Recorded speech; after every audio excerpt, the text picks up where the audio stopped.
Hakika familia ya kwako imebeba neema zake. Familia aliyokupa Mungu ni zao ambalo lina baraka nyingi sana, na hivyo basi unapaswa kuitunza na kuijali familia ya kwako, lakini kuhakikisha familia yako inaishi katika misingi ya imani, katika misingi ya tunu za kanisa Katoliki, hasa katika kutetea imani na kujua kwamba pia familia ni kanisa dogo la nyumbani. Karibu sana msikilizaji wa Amani Radio FM kupitia masafa 101.5 Amani Radio, lakini pia karibu sana wewe ambaye unatufuatilia kupitia masafa ya 101.5 Radio Box Online, lakini pia mtazamaji wa Amani Online TV pamoja na mtazamaji wa Holy Cross Family Ministry Tanzania, ambapo tumekuwa na mfululizo wa kuweza kusafiri kwa pamoja, kuweza kuzungumza na utume huu wa familia, kuweza kujifunza mambo mbalimbali yanayohusiana na familia, lakini kuweza kuzungumza kwa kina na kukumbushana pale ambapo tunahisi kwamba kwa namna moja ama nyingine familia zimekuwa zikijisahau na kutafuta ile nguvu ya sala katika familia. Kwa siku ya leo niko na Bwana Jerome Masi, lakini ameambatana pamoja na Scholastica Masanja pamoja na Grace Kitime, ambapo kwa siku ya leo tutazungumza hasa kuhusiana na idara ya vijana na kuweza kufahamu wajibu wa kijana katika kuanzisha, kutunza na kudumisha familia. Vijana wengi wamekuwa wakipata changamoto hasa katika kuanza maisha ya familia. Zipi sababu ambazo zinamkwamisha kijana kuamua kuanza maisha ya familia? Basi mengi sana tutajifunza hapa na tutaweza kujua kijana anaanzia wapi ili kuwa na familia bora, kuwa na tunu bora ya familia ambayo ni lulu katika jamii, lakini katika kanisa na maisha ya kwake binafsi. Tumsifu Yesu Kristo. Milele amina. Tunapata nafasi tena ya kuweza kukutana hapa ambapo tunazungumza kwa kina kuhusiana na idara ya vijana, lakini utume huu wa familia unasaidiaje jamii, unasaidiaje katika idara mbalimbali, idara ya maisha ya ndoa na familia, idara ya vijana, lakini idara ya watoto. Pengine mtazamaji na msikilizaji anapata nafasi ya kuungana nasi katika kipindi hiki kwa siku ya leo, afahamu utume huu unajihusisha na nini. Sawa, mpenzi msikilizaji na mtazamaji, tumsifu Yesu Kristo. Milele amina. Utume wa familia wa shirika la Msalaba Mtakatifu Tanzania, yani Holy Cross Family Ministries Tanzania, ni utume ndani ya kanisa Katoliki ambao unahamasisha familia kusali pamoja, yani baba, mama na watoto kukaa pamoja kusali pamoja, hasa sala ile ya Rozari Takatifu. Ni utume ambao ulianzishwa na mtumishi wa Mungu Padre Patrick Peyton, ambaye alitamani familia ziweze kukaa pamoja na kusali pamoja. Kwa hiyo ni utume ambao tunafanya majukumu hayo ya kuhamasisha hizo familia, na kupitia utume huu basi ndio hivyo kama ulivyosikia mtangazaji alivyotuelekeza kwamba tuna hudumu kwa mfumo wa idara mbalimbali, kwa maana ya makundi pia mbalimbali ambayo yapo katika jamii. Tuna idara ya maisha ya familia na ndoa ambayo inahusiana na masuala ya kuhimiza maisha ya usafi ndani ya ndoa, maisha mazuri kati ya mume na mke, kuhamasisha vijana kuweza kuingia kwenye wito wa ndoa. Tuna program mbalimbali ambazo pia zinawaleta wanandoa pamoja na familia kwa ujumla pamoja. Tuna pia idara ya vijana ambayo leo hii kipindi hicho ni mahususi kwa ajili yao, ambao tuna program mbalimbali za kuwahimiza vijana wawe ni watu ambao wanakuwa kiimani, watu ambao wanampenda Mungu, watu ambao wanaishi kadiri ya yale Mungu ambaye ameweka ndani yao. Kwa hiyo tuna program mbalimbali pia kwa ajili ya vijana, ikiwemo hivi vipindi vya namna hii, lakini tuna matukio kama Try Prayer au Jaribu Sala Inatenda, tuna matukio kama Bonanza, tuna matukio kama Retreat kwa vijana, mitoko kwa vijana. Yote inalenga pia kuwahusisha vijana katika mambo mbalimbali, lakini mwisho wa siku kuwaleta karibu na Kristo. Tuna idara ya watoto pia ambayo inahusika na kuwalea watoto, kuwafundisha sala, kuwakuza kiimani, kupanda mbegu ya imani ndani yao. Ndio maana kwenye idara ya watoto tunazo program mbalimbali kama maandamano ya Rozari. Kwa mfano juzi wiki iliyopita tumefanya kule parokia ya Sanu, Jimbo Katoliki Mbulu. Hongereni sana. Tukawafundisha watoto Rozari ni nini, umuhimu wa kusali Rozari, lakini pia tukafanya maandamano ya Rozari Takatifu na tukahitimisha na ibada ya misa takatifu. Lakini mwisho wa siku pia tukawapa watoto zawadi. Lengo la kuwapa watoto zawadi pia ni kuwapongeza kwa sababu waliweza kujitokeza kwenye shughuli kama ile, lakini pia inawapa motisha wakati mwingine hata wakiitwa kwenye masuala ya kanisani wanakuja. Kwa hiyo tunazo hizo, tuna movie streaming pia ambao huwa tunacheza movie mbalimbali kuwahamasisha watoto kutokana na dunia ilivyo sasa, lakini movie za kiimani kuwaonyesha maisha ya watakatifu yalivyokuwa, kuwaonyesha watoto wenzao ambao wamewahi kufanikiwa katika imani yao na masuala kama hayo. Kwa hiyo ni utume ambao kwa ujumla wake unahusisha familia na jamii nzima. Naam. Nikushukuru sana Bwana Jerome Masi, lakini tunapozungumza leo kuhusiana na idara ya vijana, lazima kijana afahamu wajibu wa kwake katika kuanzisha, kutunza na kudumisha familia. Lakini tunapozungumza kuhusiana na familia, anapaswa kufahamu familia ni nini? Familia tunaweza tukaitazama kwa engo mbalimbali, kutokea kwenye kona mbalimbali. Familia tafsiri ya kawaida kabisa tunasema ni basic element ya jamii, kwa maana ya kwamba ni shina muhimu la jamii. Lakini kwa maana ya kwamba familia ni kikundi cha watu ambao wanaishi sehemu moja, wanahusiana kwa damu, wanahusiana kifamilia, kwa maana ya pengine ni baba, mama, watoto, mjomba, shangazi na kadhalika. Lakini ukija kwenye muktadha wa kiimani, kutokana na document ambayo ilitolewa na Baba Mtakatifu, ilikuwa inasema ni domestic ecclesia au ecclesia domestic, inasema kwamba familia ni kanisa dogo la nyumbani, kwa maana ya kwamba familia ni msingi wa kwanza wa imani, sala na maadili ya Kikristo. Kwamba ni katika tunavyozungumza habari ya familia, ni pale ambapo kunakuwa na baba, mama na watoto ambao wanaishi pamoja, ambapo watu hawa wanaishi zile tunu zinazotakiwa kwa mujibu wa imani yao. Kwa mfano, kwa sisi wa Kristo wa Katoliki, tunavyosema familia ni pale ambapo kuna baba, mama na watoto ambao wanakaa pamoja kwa upendo, wanakaa pamoja, wanasali pamoja, wanashiriki pamoja kama changamoto au masuala mazuri ya kifamilia, wanashirikiana kwa pamoja. Ile ndio tunaita ni familia.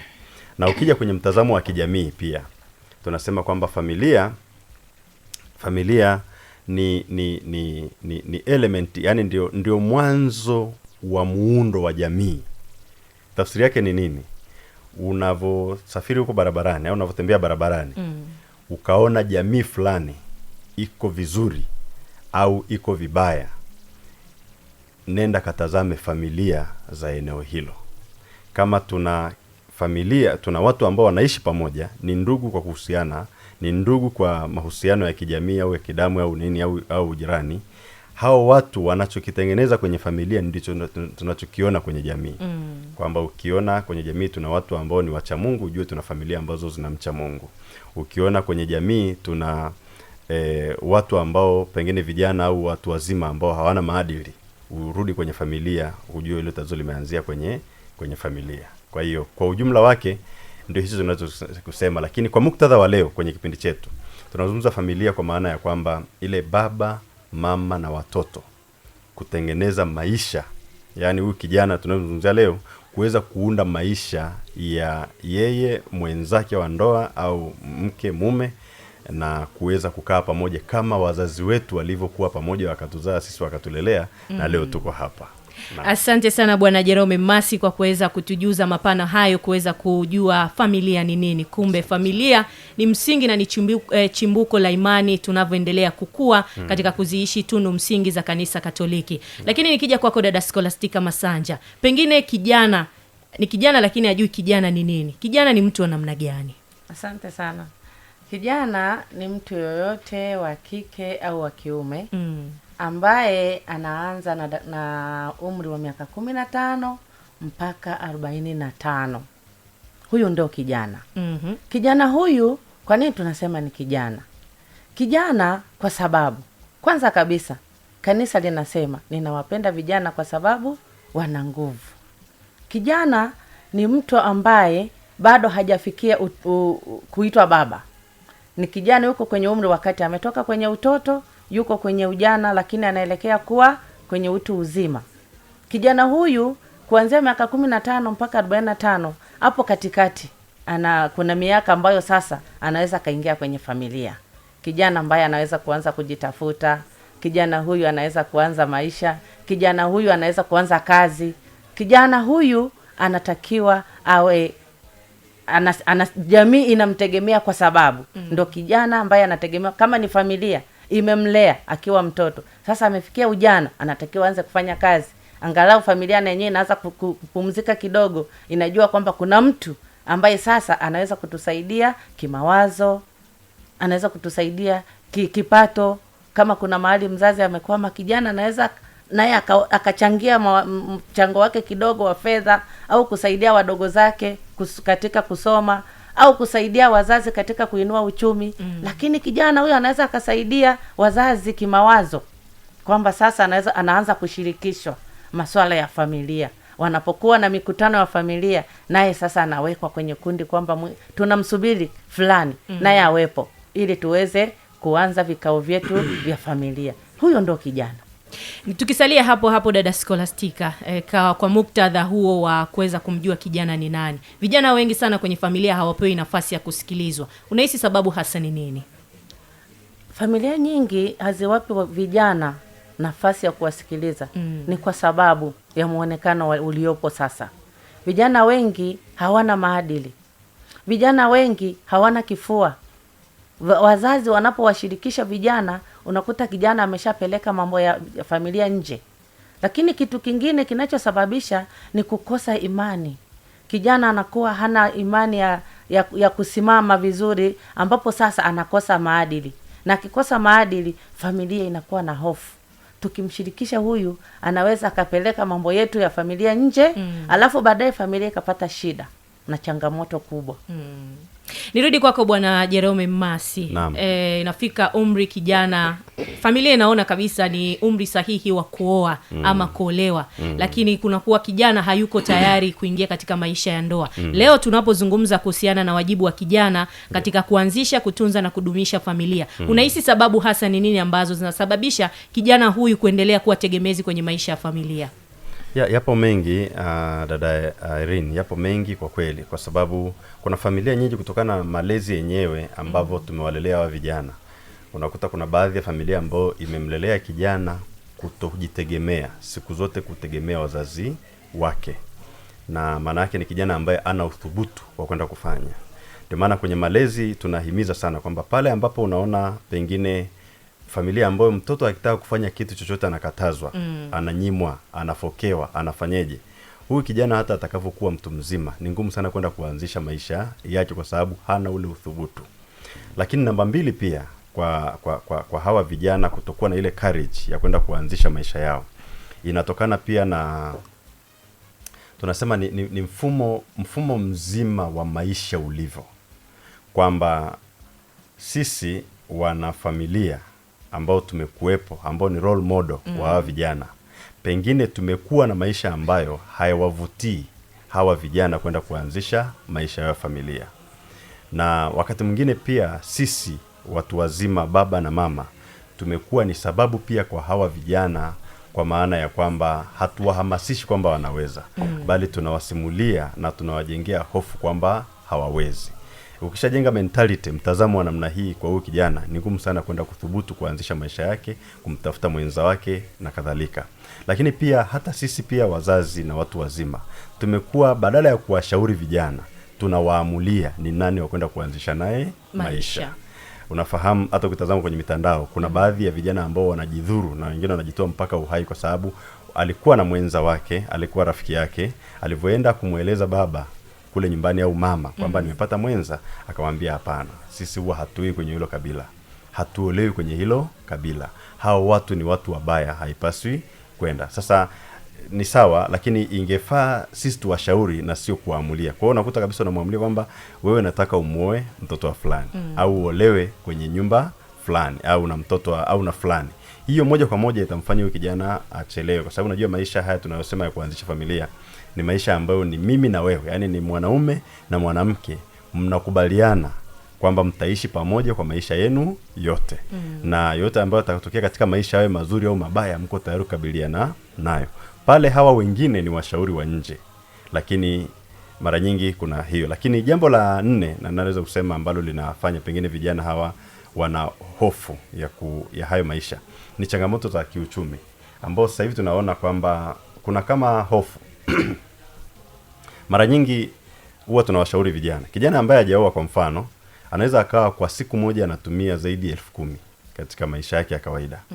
Na kijana huyu ukimwambia kwamba unaweza sasa kuanzisha maisha ya familia, maisha ya ndoa na familia, atakwambia hapana, uchumi wangu haujaruhusu kufika humo.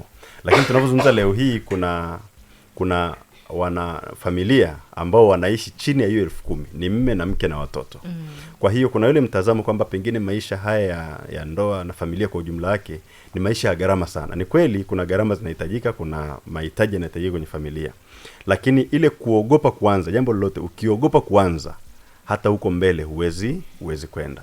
Ndio maana mara nyingi sisi kwenye Utuma Familia tunawahamasisha vijana kwamba ukiona umefika wakati una uwezo pengine wa kuwa na chumba chako cha kuishi, una uwezo wa kupata chakula cha kwako wewe chakula, una uwezo wa kujihudumia mavazi na gharama zingine ndogo ndogo, maana yake wewe ni tayari, tunasema ni possible candidate, ni mtahiniwa ambaye sasa unatakiwa uingie kwenye eneo la kuanzisha maisha ya familia. Kwa sababu pale ambapo mtashirikiana na huyu mwenzako, mkaweka mikono yenu pamoja na mkawa na maelewano mazuri, ndio ambapo mtakuwa tayari kuanzisha familia, kuijenga hiyo familia na kuitunza hiyo familia. Asante sana Bwana Jerome Mmasi kwa kuweza kutudadavulia nini hasa sababu vijana wengi wanashindwa kuthubutu maisha ya familia na ndoa. Msikilizaji na mtazamaji wa Amani Radio Online TV na Holy Cross Family Ministry Tanzania, kwa siku ya leo tunazungumza kuhusiana na wajibu wa kijana katika kuanzisha, kutunza na kudumisha familia. Una nafasi ya kutuandikia maoni yako hapo chini kupitia mitandao ya kijamii, lakini kupitia ujumbe mfupi kwa nambari ya 0797 00 40 18 0797 00 40 18. Swali lolote ambalo unatamani kufahamu kuhusiana na kijana, basi niko na Bwana Jerome Mmasi, Scholastica Masanja pamoja na Grace Kitime kuhakikisha kwamba tunazungumza yale yote ambayo yanawahusu vijana kwa siku ya leo. Nije kwako dada Grace Kitime. Ndiyo. Idara ya vijana ni idara pana. Tumeelezwa kwamba ni umri kuanzia miaka 16 mpaka 45 tunamhesabu huyo mtu kuwa ni kijana. Pengine unahisi hasa kwa nini vijana wengi wanashindwa kuingia katika maisha haya ya familia, maisha ya ndoa? Sababu hasa ni zipi kulingana na namna ambavyo umekuwa ukizungumza na vijana katika idara ya vijana ndani ya utume huu wa familia? Sababu zipo nyingi. Na sababu moja wapo ni kwamba vijana hawajavutiwa na baadhi ya familia wanazokutana nazo. Yaani yale maisha ambayo wao wanaishi, hao wana familia. Kwa wanaona kwamba kama wanandoa wenyewe wanaishi namna hii, hamna furaha, hamna amani, kwa nini mimi niingie huko? Kwa maana hawajapata ule mfano mzuri sana ambao utawavuta wao waingie. Japo zipo familia zenye mifano mizuri, lakini unakuta sasa inategemeana na mazingira anayokutana nayo. Unakuta kwenye mazingira aliyopo, kila familia anayokutana nayo anaona ni kama hakuko sawa sana. Kuna milumbano ndani. Anaona mbona kama hawaishi, yani ile uzuri, ule utamu wa kuingia kwenye hiyo familia mbona siuoni kama watu wanavyosimulia. Kwa hiyo inamfanya anasita kidogo kwamba nitaingiaje hapa. Jambo la pili ni maandalizi. Unakuta kijana pia hajajiandaa kwa ajili ya kuingia kwenye familia. Na kwa sababu hajajiandaa, labda ni wa kiume au ni wa kike, hajajiandaa kuwa baba, hajajiandaa kuitwa mume, au hajajiandaa kuitwa mama, hajajiandaa kuitwa mke. Kwa anasita nikiingia kwenye familia, kwa sababu unapoingia kwenye familia kuna baadhi ya maisha lazima uyaache na uingie kwenye maisha mapya. Kama ulikuwa umezoea kwamba ninaenda wapi, ninaenda club, ukishaingia kwenye familia pia kuna hayo mazingira tu utapunguza, kwa sababu kama utaingia kwenye familia unatakiwa kubehave kama mwanafamilia, unatakiwa kubehave kama mwanandoa, unatakiwa kama ni mwanaume unatakiwa kubehave kama nani, kama mume, lakini kama baba wa watoto pia. Na kama ni mwanamke unatakiwa yani uishi vile kama mke, lakini pia kama nani, kama mama. Kwa huwezi kuendelea na yale maisha ya kawaida yale uliyoyazoea. Kwa unakuta mtu mwingine hajajiandaa kuingia huko tayari, yani hayupo tayari. Tunaweza tukasema utayari, hajawa tayari kabisa kuingia kwenye nini, kwenye ndoa. Umri umefika lakini yeye hajawa tayari. Anaona nikiingia huku yale maisha kweli nitayaweza kweli. Nimeshazoea kwenda sehemu fulani, narudi muda unaojisikia, nitaweza kuwa naomba ruhusa, maana uweze kujitokea hivyo hivyo pia. Lazima mwenzako ajue pia kwamba unatoka na utarudi muda gani. Kwa hicho pia kinawafanya wanasita kwamba wamezoea yale maisha, wanatamani kuendelea kuishi yale maisha ya uhuru binafsi. Wasijue kama pia muda unafanya nini, unasogea. Jambo jingine pia ni hali ya kiuchumi pia. Ameshazoea kuishi peke yake, kuwa na bajeti zake binafsi. Kwa mfano wa kiume anaona nikioa inamaanisha tutakuwa wangapi? Wawili. Nimeshazoea kutumia 10,000. Tukishakuwa wawili maana yake itakuwa zaidi ya kwa nini 10,000. Kwa anapiga mahesabu. Je, nipo tayari kweli kuanza kufanya, yani kuwa na budget zaidi ya hii nilionayo? Kwa hiyo inamfanya inamrudisha nyuma.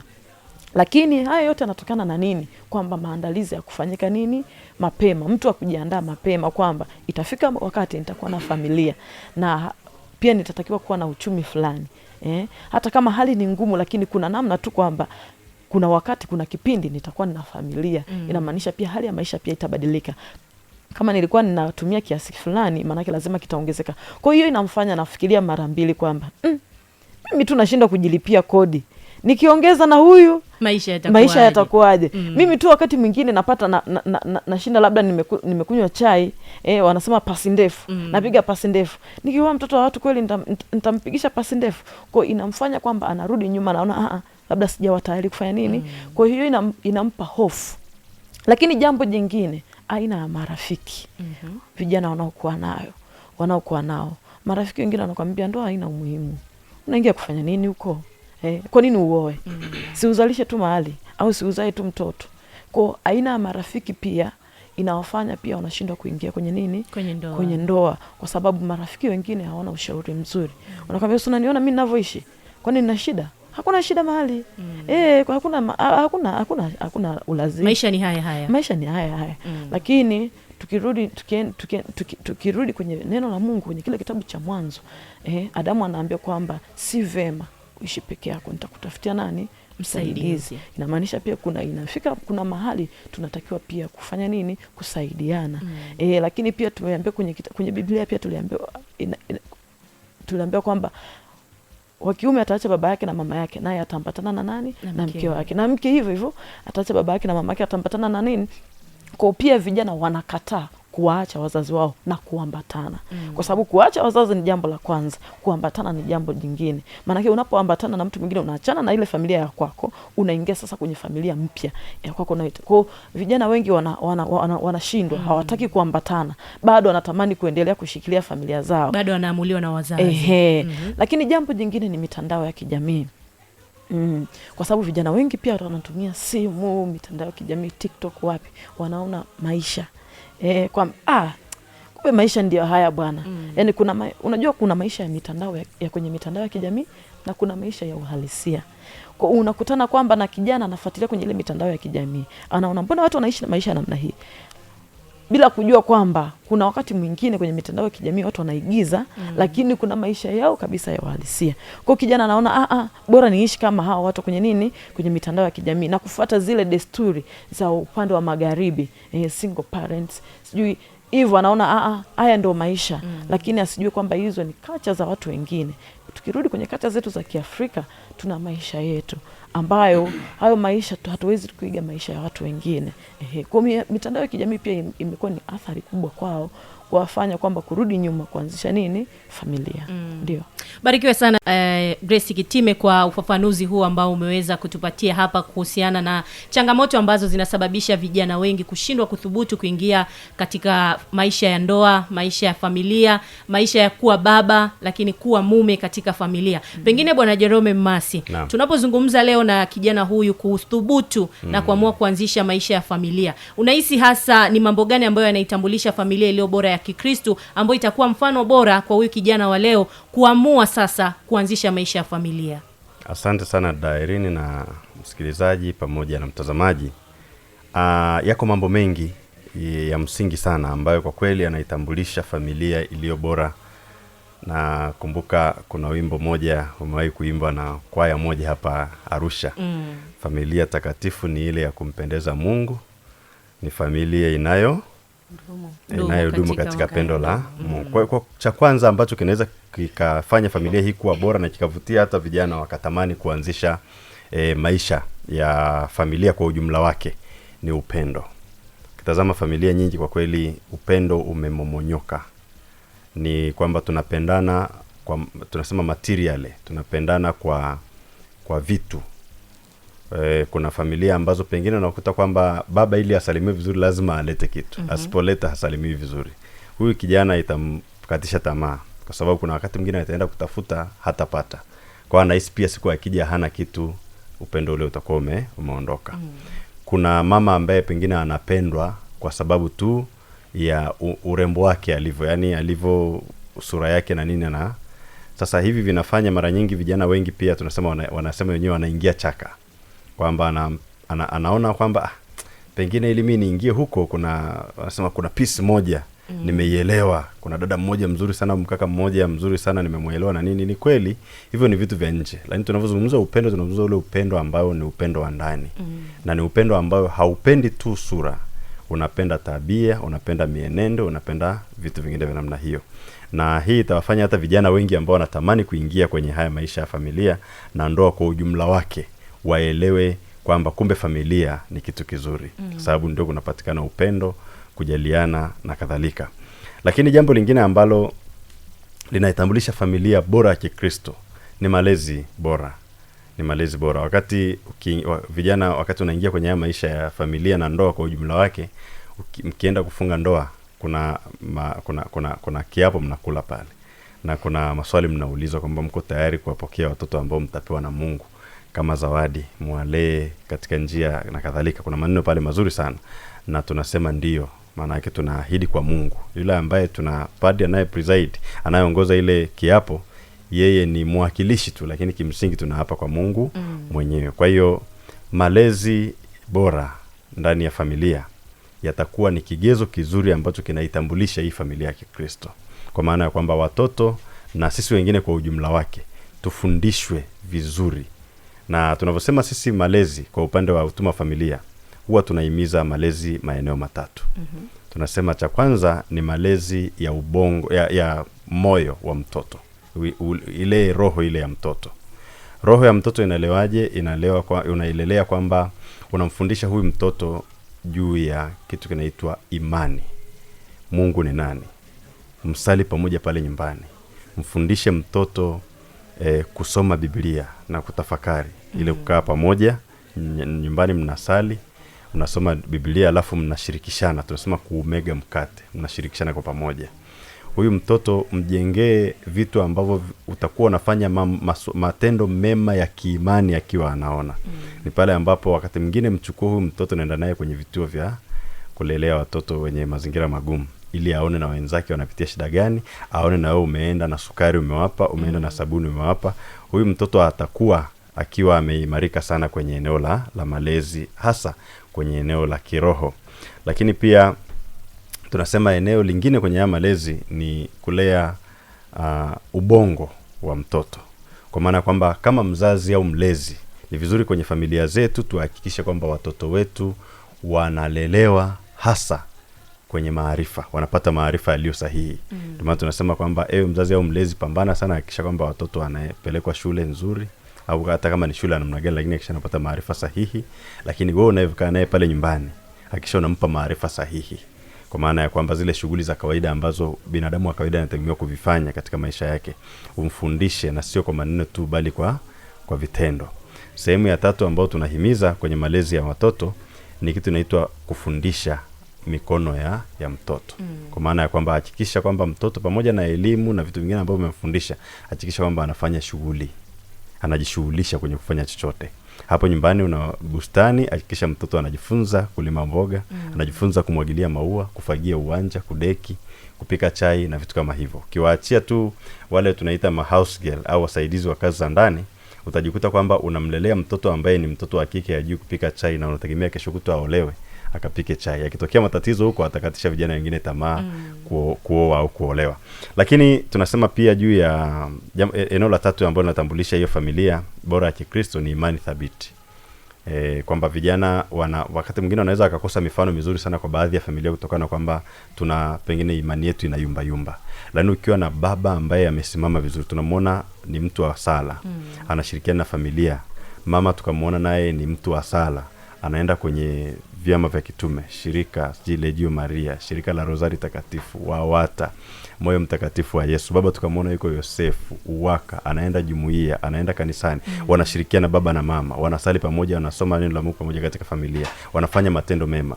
Huyu mtu anahamasisha hawa vijana wa huku nje waone kwamba kumbe tukianzisha familia tunakuwa kama familia fulani. Lakini pia kitu ambacho lazima tukifahamu namba 4 ni uvumilivu. Kwamba katika maisha ya familia kwa ujumla na ndoa yanahitaji kuvumilia, kwa sababu unajua unapoanzisha familia unatoka kwenye maisha ya kuishi mwenyewe na kwenda kuishi na mwenza wako, kama alivyosema mkuu wa idara ya vijana Douglas hapa, kwamba unaacha na kuambatana. Unavyoacha na kuambatana unaenda kuishi na mtu ambaye hujawahi kuishi naye, sio ndugu yako wala humjui. Kwa hiyo kuna malezi na tabia fulani fulani atakuwa nazo ambazo zitakupendeza, na kuna reactions. Kuna saa utamuuliza swali atajibu kwa namna ambayo sio. Kuna saa atakuwa moodless. Kwa hiyo usipokuwa na uvumilivu hapo, ndio maana unaona vijana wengi sasa wanaanzisha maisha ya familia na ndoa ndani ya wiki moja, wiki mbili zinaishia hapo. Ni kwa nini? Kwa sababu kukosa uvumilivu, subira na kujaribu kutafakari kabla ya kuchukua hatua. Kwa hiyo maisha ya familia ambao unaziona leo wameishi vizuri, maisha mazuri na wamekaa kwa upendo na amani kwa miaka mingi, ukiuliza siri watakwambia kulikuwa pia na kuvumiliana. Lakini sio hivyo tu. Familia hii ambayo ni ya Kikristo, ili iwe bora, ni familia ambayo inakuwa na mawasiliano mazuri. Unafahamu, ukitaka kujua kwamba familia hii ina mawasiliano mazuri au haina, wewe nenda tu kwenye familia fulani, watembelee, kaa pale dakika kadhaa, namna wanavyosemeshana, tazama namna wanavyopigiana simu. Tazama, kuna familia ambazo wanasalimiana dairin asubuhi, habari za asubuhi, lakini kimsingi hiyo habari ya asubuhi inatoka moyoni, inatoka mdomoni, haitoki moyoni. Sasa mawasiliano mazuri kuanzia pale tunavyowaona, kama alivyosema una Douglas hapa, kwamba pale mnavyokuwa ni mme na mke ambao mnaishi pamoja na mnajenga mfano mzuri kwa watoto na jamii. Maana yake hata mnavyosemeshana, mnavyoitana, ulishaona kwamba familia fulani baba fulani namna wanaitikia. Lakini kumbe kuna sehemu ambapo mtu angesikia mke wangu mama fulani, na mume wangu baba fulani nakupenda sana, huyu kijana angeshawishika kuingia. Lakini unapokuwa na mawasiliano ambayo ni duni hapo katikati, tayari unajenga bomu ambalo ni hatari kwa hiyo familia yako, lakini pia ni hatari kwa maana ya role model, kwa maana ya kwamba huyu kijana atakuwa ni kijana ambaye hatamani kuingia kwenye maisha. La mwisho kwenye ambalo tunahimiza sana kwenye maeneo ya familia hii bora tunayozungumzia leo ni kufanya kazi. Ni la mwisho, lakini sio kwa muhimu. Kufanya kazi kwa bidii. Maisha ya familia kwa ujumla yake yanahitaji kufanya kazi kwa nidhamu, ukiwa na mipango thabiti, kwa kujituma. Na sio tu kufanya kazi, bali kuna yale matokeo ambayo tunayapata kwenye kazi. Kama ni mshahara unapatikana, kama ni biashara tunafanya tunapata fedha, zile fedha tunavyoenda kuzitumia ni kitu ambacho kitaamua hii familia iwe bora ama isiwe bora. Kwa maana ya kwamba kama hii familia ambao, kwa mfano ukitazama sasa hivi kuna mtu ambaye ni mtu mzima na familia, ana mke au ana mume na watoto. Nizungumzie kwanza upande wa wanaume. Unakuta kwamba asubuhi sasa hivi yuko mahali anacheza ile pool table na huko ameshikilia bia mkononi, hajafanya kazi, hajaingiza hata 100. Atakaa pale mpaka jioni, wenzake wanaenda nyumbani na yeye anarudi nyumbani. Akiingia huku nyumbani, huyu mtu ni provider, kwa mfano ni mwanaume kwenye familia, hajaleta chochote, lakini ametumia hela nyingi sana huko barabarani. Kwa hiyo ni vizuri tujifunze kufanya kazi kwa bidii. Biblia yenyewe ilisema kwamba mtu yote asiyependa kufanya kazi na asile. Tafsiri yake ni hiyo, kwamba ili unajua anavyosema asile huko mbele unaweza ukatafsiri kwamba mtu asipokula inakuwaje mwisho wa siku. Lakini kwa ujumla wake kazi. Familia nyingi zimeteketea kwa sababu pia watu ni wavivu. Baadhi ya watu ni wavivu, wapende kufanya kazi. Kuna watu ambao unakuta ni mama yuko tu nyumbani, afanye kazi yote, ajishughulishi na chochote. Hata zile kazi za nyumbani ambazo angetakuwa afanye, anategemea aletee msaidizi wa kazi za ndani ndio amsaidie. Hiyo itatulia familia na itajenga mfano mbaya kiasi kwamba huyu kijana hata tamani kuanzisha familia. Kumbe ili tuwe na familia bora lazima kuwepo na upendo, lakini kuwepo na malezi bora, imani thabiti, uvumilivu wa dhati, lakini mawasiliano ambayo ni sahihi yatakayomfanya kijana huyu ndani ya familia basi aone na mimi natamani kuishi maisha haya. Na mwisho na la umuhimu pia, japo kwako wewe umeona pia sio la umuhimu sana, ni kufanya kazi kwa bidii ili kuweza kuimudu familia. Pengine dada Scholastica Masanja, kijana huyu ambaye leo tunazungumza naye, anawezaje kuitunza familia yake? Jambo la kwanza kabisa, ili familia yake iweze kudumu, yeye mwenyewe anatakiwa awe ni mtu wa imani thabiti. Awe na imani thabiti atakayowarithisha. Imani atakayowarithisha mke wake au mume wake na watoto ambao atawapata kwenye familia yake. Ndio. Lakini kitu kingine, imani hiyo itampeleka, ili uwe na imani thabiti, lazima uwe ni mtu wa sala. Awe ni mtu wa sala sana. Asome neno la Mungu, kwa sababu neno la Mungu ni mwongozo. Neno la Mungu ni taa. Neno la Mungu litamshauri, litamwelekeza namna ya kufanya.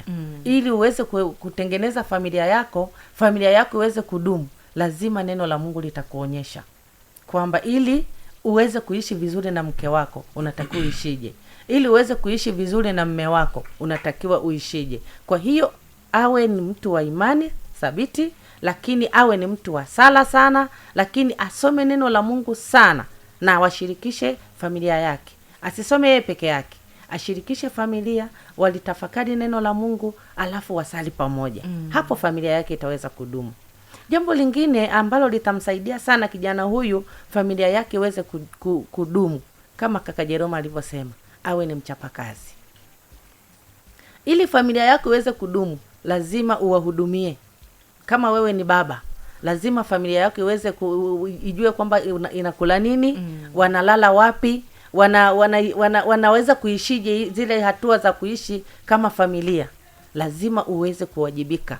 Ili uweze kuyapata hayo, ufanye kazi kwa bidii, lakini kwa maarifa, lakini na busara pia, ili uweze kutumia kile ulichokipata katika hekima. Hapo utakuwa familia yako itadumu vizuri. Ili familia yako iweze kudumu vizuri, kile unachokipata usiwe na ubinafsi, kishirikishe kwenye familia yako. Nimepata 200 mke wangu, nimepata 200 mme wangu, tuifanyie nini? Mtashauriana, tutumie 100 tuweke akiba, tutumie yote 200, kesho tutapata nyingine. Mshauriane kwa pamoja, usiwe na ule ubinafsi, uwe na upendo kwenye familia yako. Jali ile familia yako, uhakikishe kwamba wale nilionao ni wa kwangu, wale nilionao ni wenzangu, wale nilionao ni mwili wangu, sio wa nje. Maana yake ni kwamba unapoonyesha hali ya kujali, unapomjali mwenzako, mwanafamilia mwenzako, tayari hapo na yeye anaonyesha kwamba tuko pamoja kwenye familia. Hakika huyu hata kama itatokea changamoto yoyote, anaweza kuvumilia, anaweza kusema hata hakika huyu mtu siwezi kumtendea jambo baya, kwa sababu huyu ananijali, ananipenda, anaonyesha ushirikiano wa kifamilia, wa kindugu. Hapo familia yako itaweza kudumu. Lakini pia ili familia yako iweze kudumu, uwe na ile hali ya kuonyesha kwamba umoja kwenye familia yako. Usiweke utengano, usiweke umimi. Hakikisha mnakaa pamoja, hakikisha mnashirikishana kila kitu mnachotaka kufanya. Kwa kufanya hivyo, familia yako itaweza kudumu, kwa sababu utakuwa umeijenga kwenye msingi ulio imara, msingi ulio bora, ambao kila mmoja akitaka kugeuka anafikiria, hivi nitawezaje kumtendea huyu jambo baya, anavyonitendea mazuri hivi, anavyotuunganisha hivi, mimi nitawezaje kutoka nje? Usaliti hautakuwepo. Usaliti hautakuwepo. Kwa hiyo unatakiwa uwe pia kitu kingine, uaminifu. Unapokuwa mwaminifu kwa familia yako, familia yako inaweza kukujali, familia yako inaweza kuweka ule umoja wa dhati, wa kiroho na wa kimwili, kwa sababu kila anapotaka kutoka nje, anakumbuka zile fadhila ambazo zipo, kwamba huyu mtu ni hivi, nawezaje kumtendea jambo baya? Hata kama anataka kutendea jambo baya, anakumbuka yale mazuri unayomtendea. Kwa hiyo hayo mambo yatasababisha familia yako iweze kudumu na iweze kuwa familia bora ya kuigwa na watu wengine na jamii nao kuzunguka. Hata kanisa watakuwa wengine watasema, natamani mume wangu angekuwa kama yule, awajibike kama yule. Wapo watu wanaosema hivyo, natamani mimi ningekuwa na mke kama fulani, mke wa fulani. Kwa sababu gani anasema hivyo? Anavyoona mwenendo unavyoenda kwenye familia yao, anavyoona wanavyoheshimiana, anavyoona wanavyoshirikishana, yani unatamani. Mwingine amejaribu kweli kuwakusanya, lakini unakuta mmoja ni mkaidi. Ndivyo alivyosema kama kaka Jerome, uvumilivu. Mvumilie mwenzako huku ukimuombea. Sala ndio inaweza kumrudisha mtu. Hata kama amekengeuka kidogo, mrudishe kwa Mungu. Mwambie Mungu, ulinipa huyu mtu, naomba umtengeneze. Weka nia kwamba natamani mimi mume wangu awe 1, 2, 3. Weka nia hizo, mpelekee Mungu. Kwa maombezi ya Mama Bikira Maria utafaulu. Kwa maombezi ya watakatifu utakaowaendea, tuna novena nyingi. Unaweza ukachagua novena ya Mtakatifu Rita wa Kashia. Ukamwambia, mimi leo nimeleta familia yangu. Familia yangu namleta hasa mume wangu mimi anataka kutoka nje ya mstari. Mume wangu amekuwa mbinafsi. Mtakatifu Rita wa Kashia anakuletea. Unapeleka na jina lake. Unamwambia, naomba umtengeneze arudi kwenye mstari, na tamani tuwe na familia bora ambayo inasikilizana ili familia yetu iweze kudumu, na utafaulu. Asante sana. Hakika familia inayosali pamoja huishi pamoja. Nikushukuru sana dada Scholastica Masanja kwa ufafanuzi huo mzuri, hasa tunapozungumza wajibu wa kijana katika kuanzisha, kutunza na kudumisha familia. Nije kwako dada Grace Kitime.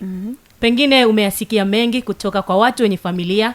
Jerome ni baba wa familia, Scholastica ni mama wa familia. Pengine jamii na mitandao ya kijamii inawezaje kuwa sehemu ya kuchangia kijana huyu ambaye tunamzungumzia leo na tunatamani awe na familia bora kushindwa kuanzisha familia? Jamii kwa ujumla na pamoja na hii mitandao imekuwa na mchango mkubwa sana wa kuwafanya vijana kurudi nyuma au kuathiri vijana kuto kuanzisha familia. Jambo la kwanza ni ukatili. Upo ukatili unaotokea mara nyingi. Unakuta labda kijana amefanywa ukatili au binti amefanywa ukatili au mwanandoa mke amefanywa ukatili au mwanaume amefanywa ukatili. Labda mwanaume amenyanyaswa, ametukanwa, ameambiwa maneno mabaya, au huyu mke ameambiwa amedharauliwa, ameambiwa maneno ambayo sio mazuri. Vijana wakisikia wanaona huo ukatili, anaona hivi kweli na mimi nitaingia kwenye ndoa, nitakuwa na nyanyaswa namna hii, nitatukana namna hii, sitaheshimika namna hii, kweli ninaweza kuijenga familia kweli? Au nitakuwa na mume ambaye atalawiti, kwa sababu upo ulawiti unatokea na wanaofanya wakati mwingine ni wanandoa. Anaona kwamba ninaweza nikaolewa na nikakuta labda mume wangu akafanya kitu kama hicho, mimi ninaweza kuibeba hiyo aibu. Au mke wangu akafanya kitendo ambacho ni kibaya, nitaweza kuibeba hiyo aibu. Kwa jamii kwa ujumla imekuwa pia nayo ni chanzo cha kuwafanya vijana kurudi nyuma kutokana na hali halisi, ukatili unaoendelea, hali inavyoendelea, ugomvi. Leo nimesikiliza taarifa ya habari, kuna babu amekatwa kwa sababu kulikuwepo huko Moshi, kulikuwepo na ugomvi wa wa ardhi. Nao ni ardhi.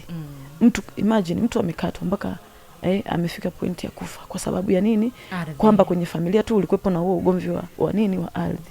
Yaani kwamba jamii haijali tena. Hakuna ule utu, hakuna hofu ya Mungu tena. Kwa mtu anaona na mimi nisije nikaingia huko nikakuta kwenye familia ya namna hii. Watu wanadiliki kwamba wamuue mtu kwa sababu tu ya ardhi ambayo inatafutwa, lakini uhai wa mtu hautafutwi. Kwa anaona jamii ya sasa hivi, maisha ya sasa hivi ni kama yanamkatisha tamaa kijana kuendelea kuingia kwenye kwenye maisha ya familia. Lakini jambo la pili ni kuchepuka. Anaona familia nyingi na mama wanachepuka, kina baba wanachepuka, kwamba nikiingia kwenye familia mimi ndio itakuwaje sasa, kama hali yenyewe sasa mwaka mmoja tutaishi kwa mapendo, tunapoendelea au ndani ya miaka 5 tutakuwa sawa. Baada ya hapo anatafakari mara mbili, anaona nitaweza kweli? Kwa hiyo inamfanya pia anashindwa, anazidi kurudi nyuma. Jambo jingine pia utamaduni. Utamaduni wa nje. Vijana wengi wanafuata utamaduni wa nje. Anakuambia sinaweza tu nikafunga hata ile ndoa ya kusaini. Ndani ya miaka 5 habari imefanya ndoa ya mkataba. Anaona hizo sasa zina lakini ukirudi kwenye kanisa, kwa mfano kwenye kanisa Katoliki, hamnaga hiyo. Mkishafunga ndoa ndio imfanya kifo kitatutenganisha. Sasa anatafakari mara mbili. Kwa nini nisifanye hivi? Au nisifunge tu ndoa ya serikalini? Au kwa nini tu nisipate mtoto yakaisha? Nikawa tu baba na watoto wangu, au nikawa tu mama na watoto wangu, kwani kuna shida gani? Pengine Grace pia inapelekea vijana wengi wa kiume kushindwa kuwajibika kama baba katika familia zao. Ndio. Kwa sababu anaona nikiwa na mtoto kwa yule, hawatanisumbua, kila mtu atakuwa analea mtoto wake. Kabisa. Lakini wakati mwingine tunasema kwamba vijana wanakimbia majukumu. Kwa sababu anaona kwamba hata kila mtu hawezi kunidai kila mtu. Na pia kwa sababu sitakuwa na familia, maana yake nitapunguza zile gharama ambazo sio za lazima. Anaona kitu kama hicho, kwamba kuna kukwepa majukumu, lakini pia kuiga utamaduni wa nje. Kwamba hata wapo wadada wanasema mimi nataka tu niwe na watoto wangu. sina haja ya kuwa na mwanaume. Wanaume wenyewe ndo hawa. Sina haja ya kuwa naye. Kwa hiyo pia wanaiga ule utamaduni wako kwamba hata nikiwa tu na mtoto sina nini, sina shida. Lakini tukirudi kwamba ni lazima kutengeneza familia. Muunganiko. Wakati mwingine pia tunapata mioyo yetu inapata faraja tukiwa kwenye familia. Utakuta unapitia jambo fulani, ule upweke unaondoka kwa sababu nina mtu wa kumwambia jambo langu.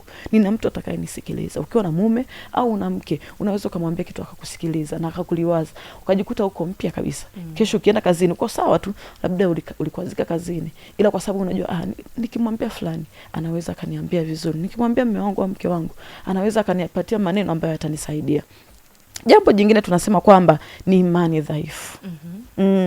Hawana wakati mwingine vijana hawajawa na imani dhaifu, hawajawa na imani thabiti. Imani kwamba ninaweza nikawa na familia na ikaenda vizuri kabisa kwa sababu Mungu yupo ndani yangu. Na wakati mwingine pia ile imani, mtu asipokuwa na imani thabiti, hata ile hofu ya Mungu haiwezi kuwa ndani yake. Anaona tu akifanya chochote ni nini, ni sawa. Kwa pia imani tukiwa na imani vizuri, tunaweza tengeneza familia. Ila tukiwa na imani haba tuwezi tengeneza familia. Mtumishi wa Mungu Padre Patrick Peyton alitokea kwenye familia. Ilikuwa ni familia ya kawaida lakini waliishi kwa upendo. Kwa sababu sala ilitangulia kwenye maisha yao. Upendo ulitangulia kwenye maisha yao. Lakini pia masikilizano yalitangulia kwenye maisha yao. Umoja ulikuwepo kwenye maisha yao. Kwa ilikuwa ni familia ya kawaida. Maisha ya kawaida, sio matajiri. Ni watu wa kawaida tu, lakini waliishi kwa upendo. Familia yao ilikuwa na upendo, waliishi maisha ya sala. Kwa sababu ya nini? Wazazi wao walikuwa na imani thabiti. Lakini hao wazazi pia walitokea kwenye familia zenye imani nini? Thabiti. Kwa maana yake tukitengeneza pia imani, tunaweza tukafanya nini? Tukawa na familia nini? Bora. Inawezekana pia kwenye jamii tulizonazo hakuna imani thabiti. Watu anaenda kwenye kanisa hili kutangatanga. Leo hajapata huku kwenye hili kanisa, anaenda kwenye kanisa jingine. Hajapata, nikienda kwenye ile kanisa fulani nitapata mke mzuri. Ameenda huko hajapata. Nikienda kwenye kanisa fulani nitapata mume nini? Mzuri, handsome. Nitampata handsome. Maana vijana wa siku hizi wanakuambia hivi, lazima nipate mtazamo wa nje. Yaani lazima nipate sura fulani, sitaki mtu personal. Unajua mtu personal ni kwamba ana kasura fulani hivi, yani hilo lisura. Sasa yeye anatazami mapendo ya ndani. Anatazama nje, anasema mimi siwezi kuwa na mume personal bana. Wewe sura yake ile kweli? Mimi siwezi. Lakini kumbe unaweza angalia nje lakini mtu ndani yake ana upendo wa dhati. Kwa ile kutangatanga pia, imani hajatulia kwenye imani moja.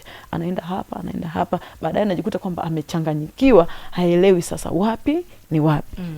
Lakini jambo jingine pia, hali ya uchumi. Hali ya uchumi ndio inawafanya pia wanashindwa kufanya nini? Kuthubutu. Kwa sababu anakuta jamii yenyewe pia, jamii kwa ujumla hali zao ni duni. Alafu akiangalia familia za watu wengine ni duni. Anaona na mimi nikianzisha familia yangu watoto wangu watakula nini? Au akitazama familia zingine wanawake ndio wanaowajibika zaidi kuliko wanaume. Kwamba kuona mimi nikiingia kwenye hiyo familia na mimi ndo nitakuwa nateseka kama hawa wanawake wengine. Akiangalia mama fulani ni mtoto wa sokoni, ndo anayepambana familia iende nini vizuri. Kwa na mimi nikiingia huko nitakuwa nateseka. Bora nitulie kwanza, nisubiri kwanza.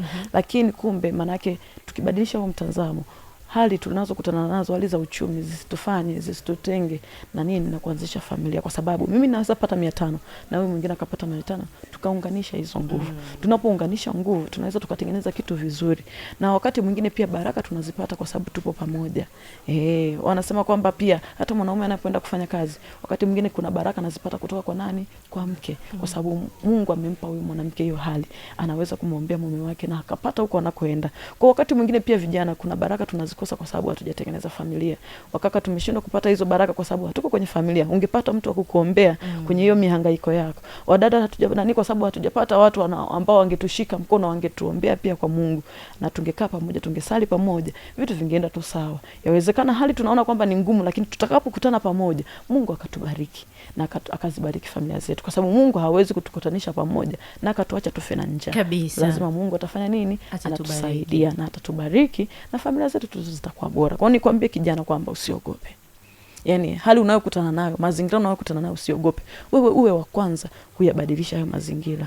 Watu walifikiria haya mazingira yatakuwa kwamba ni kikwazo. Wewe uwe wa kwanza kuambia kwamba haya mazingira si kikwazo cha sisi kuingia kwenye nini? Kwenye familia. Ndio. Asante sana Grace Kitime kwa ufafanuzi huo mzuri. Kutokana na muda nao si rafiki sana Bwana Jerome Masi, kwa kutamatisha, pengine ni upi ushauri wako kwa vijana hawa ambao wanatusikiliza sasa lakini wanatufuatilia pia kupitia mitandao ya kwetu ya kijamii ya Amani Radio Online TV na Holy Cross Family Ministry Tanzania, hasa katika kuamua na kusubutu kuanzisha familia, kutunza na kuidumisha ili iweze kudumu katika mapendo ya Kristo? Asante. Ukisikiliza wimbo ambao tumeanza nao hiki kipindi na ambao unacheza kwenye background, utagundua kwamba wanakuambia familia ni tunu, familia ni lulu. Kwa hiyo kama wito wako Mungu aliokuitia ni kuingia kwenye maisha ya ndoa na familia, maana yake inabidi uanzishe familia iliyo bora, uitunze hiyo familia na uidumishe. Changamoto ambazo unazisikia zipo na zinatajwa na zingine tumezitaja hapa na ambazo hatujazitaja zipo na zitaendelea kuwepo na zilikuwepo, lakini wazazi wetu walianzisha familia, walitusaidia, ndio maana leo hii unaona tuko hapa, na hata wewe ndugu msikilizaji uko sehemu uliopo kwa sababu wazazi wali play role yao. Kwa hiyo vijana kwa ujumla, usiogope, karibu katika maisha ya familia na ndoa. Uwe ni tafuta mwenza wako, fuata utaratibu unaotakiwa vizuri wa kikanisa na tamaduni zetu. Hakikisha kwamba umeanzisha familia yako, ipende familia yako, itunze familia yako. Unapokuwa na familia, kuna kitu ambacho hata unaporudi nyumbani, unapokutana na mwenzako na watoto wako, unapata amani, furaha na matumaini, unapata faraja. Amesema dada Grace hapa, unapata faraja. Tunasema sehemu pekee ambao dada Irene unaruhusiwa kukaa peke yako ni kaburini. Lakini huko kwingine unatakiwa ukae na watu. Sasa unakaa na nani? Kijana wa kwanza kukaa nao ni familia yako, sababu familia ni chimbuko la kila kitu huko ulimwenguni. Asante sana. Asante sana Bwana Jerome Masi. Mimi ni washukuru sana kwa siku ya leo kuja kuzungumza kuhusiana na idara ya vijana. Ni idara ambayo ina mambo mengi sana, na ili basi tuwe na kijana bora, tuwe na baba bora, lazima tuzungumze. Na hasa tunapozungumza swala nyeti na muhimu sana kuhusiana na familia, kijana kuamua kuanzisha lakini kudumisha, na namna gani ambazo zitamsaidia yeye kutunza familia yake, basi na imani kwa somo hili la leo atakuwa ameweza kujifunza mengi zaidi. Lakini pengine anatamani kuingia katika maisha ya familia na ndoa, anashindwa, lakini anatamani pia kuwafikia utume huu wa familia kwa ushauri ambao utaweza kumsaidia kuamua sasa kuthubutu kuanzisha familia. Anawapata namna gani? Asante sana dada Irene. Mpenzi msikilizaji na mtazamaji, kwa kweli sisi tunasema utume wa familia, yani Holy Cross Family Ministry Tanzania, we are always available. Tunapatikana muda wote.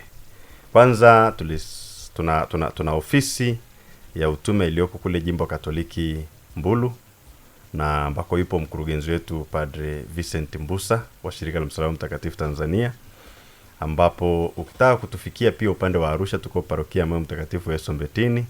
Lakini kwa wewe ambao uko mbali, unaweza ukatupigia, ukatuandikia ujumbe au ukatembelea kwa namna yote kwenye mitandao ya kijamii. Lakini tuanze na namba ya simu.